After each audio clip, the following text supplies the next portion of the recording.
Bonjour Denis, merci de nous recevoir dans ce cadre magnifique. Alors, tu étais d'abord agriculteur, c'est ça, puis apiculteur. Quelle est ta carrière, un bref historique Alors oui, donc moi en fait j'étais dans l'enseignement agricole, ce qui m'a conduit à la suite de mon diplôme à travailler en arboriculture, parce que j'étais très intéressé par les arbres. Et j'ai travaillé donc 10 ans en tant qu'ouvrier en arboriculture. Et bien sûr à l'époque, avec tout notre l'enseignement que l'on avait, c'était surtout un enseignement pour le productivisme. Et pour ça, on avait des techniques soi-disant performantes de passage de pesticides pour avoir des fruits les plus beaux possibles et les plus commercialisables possibles.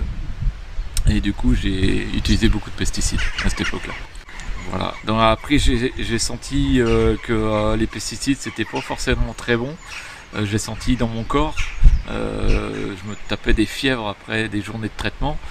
Et puis bon, j'avais quand même un doute malgré l'enseignement et puis l'ambiance, le contexte en fait qui disait que bon, le pesticide c'est pas si dangereux que ça. Mais quand même je sentais. Donc j'ai arrêté l'arboriculture après avoir fait quelques allergies, après quelques traitements. Et j'étais donc licencié pour une aptitude au traitement pesticides et je me suis installé en apiculture. D'accord. Alors, quelles informations et quelles représentations autour des pesticides, qu'est-ce que tu en savais, qu'est-ce qu'on te disait de cela finalement Ce qu'on me disait, c'est que les pesticides c'était inévitable pour pouvoir avoir des rendements économiquement viables et que il n'y avait pas le choix en fait. Il n'y avait pas le choix, fallait passer par là. Et que tout ça c'était contrôlé par des organismes genre ARS, des choses comme ça, comme quoi il y avait une toxicité mais qu'elle était maîtrisée en fait. Et qu'il n'y avait pas vraiment de danger pour l'homme ni pour l'environnement, tout était maîtrisé par des scientifiques qui avaient mis ça au point, quoi. Après un parcours d'investigation médicale, Denis découvre qu'il a un cancer de la prostate lié aux pesticides. Alors, il y a forcément un impact sur ta vie quotidienne, ta vie personnelle, et bien c'est l'occasion d'en parler. Oui, c'est vrai que forcément avec la maladie, tu as des capacités physiques qui en prennent un coup, du coup tu as aussi psychologiquement une perte de confiance, tu sais plus trop comment gérer ta vie, est-ce que il faut t'écouter, est-ce qu'il faut forcer, ou écouter ton corps, les capacités physiques, beaucoup moins d'énergie, un cancer quand même ça pompe l'énergie, du coup tout ce qui est professionnel, j'ai abandonné parce que ça demande beaucoup d'énergie actuellement. Et puis à 60 ans, je me suis dit, ok, je laisse tomber le professionnel. Et puis, malgré que là-haut, ils nous disent, non, faut continuer, moi je me suis dit, non, en tant que malade, j'arrête, quoi. Physiquement, étant plus faible, on se pose des questions par rapport aussi à l'implication dans la famille et puis le couple aussi qui forcément avec un cancer de la prostate pose beaucoup de questions par rapport à notre vie intime. Bien sûr la sexualité puisque quand on a une ablation de la prostate, il y a des conséquences d'impuissance et c'est un peu le cas chez moi. J'ai un copain qui m'a dit que lui, non, il n'y a pas eu de conséquences, mais voilà, ça reste rare. Et du coup, on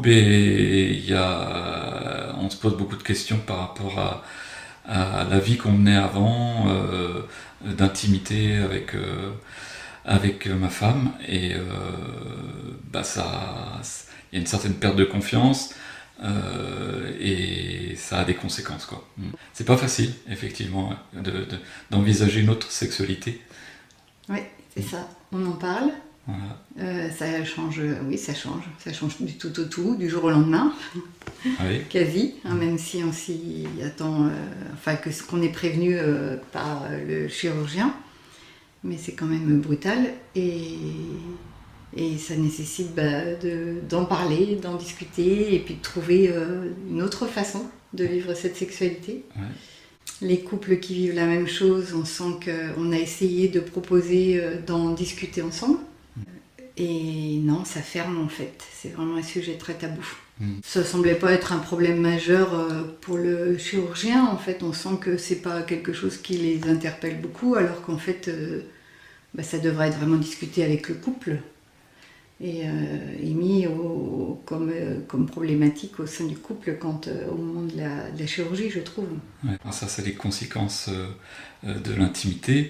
Ensuite, voilà, c'est de retrouver l'énergie, d'autres façons de vivre, et puis arrêter de culpabiliser aussi par rapport à tout ce qu'on a vécu qui a entraîné cette maladie, sans toutefois que les sujets ne soient pas tabous, quoi.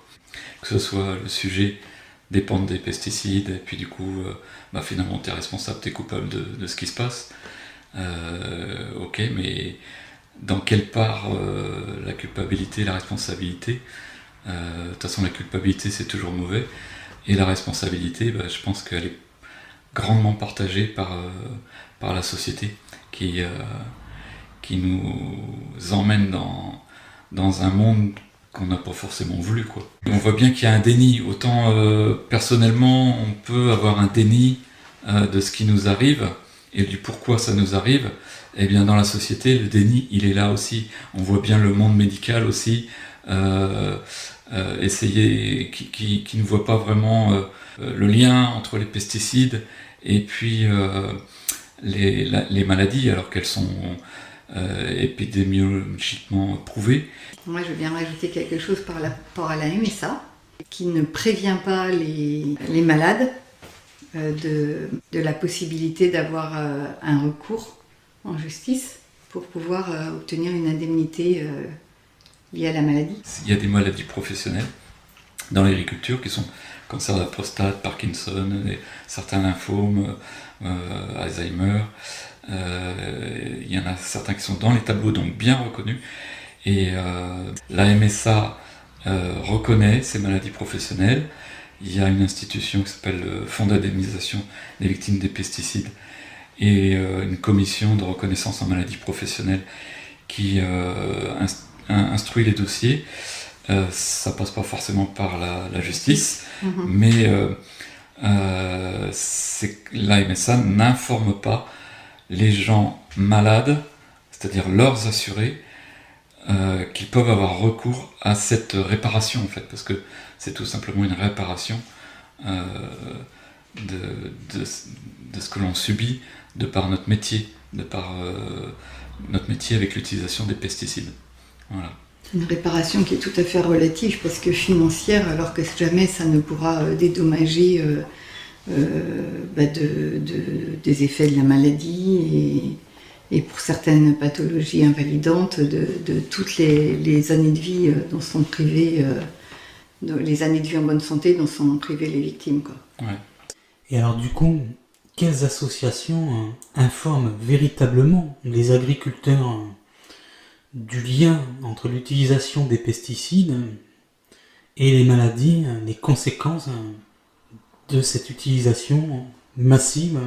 Donc oui, il existe des associations qui sont nées, d'ailleurs par contre de recours en justice, de certains agriculteurs ou d'employés dans les coopératives, d'employés qui auraient utilisé des pesticides ou été en contact proche des pesticides, qui sont tombés malades, qui ont eu des difficultés en fait à faire entendre que leur maladie était liée à des pesticides. Donc il y a eu des recours en justice par des associations telles que le collectif des victimes de soutien aux victimes des pesticides.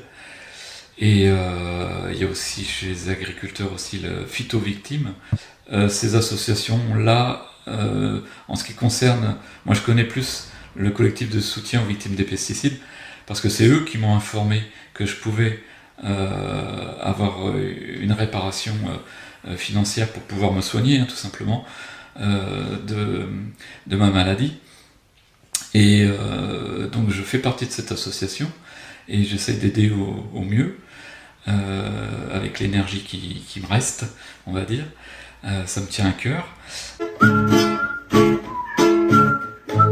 Merci à tous d'avoir visionné cette vidéo et merci à tous pour votre soutien.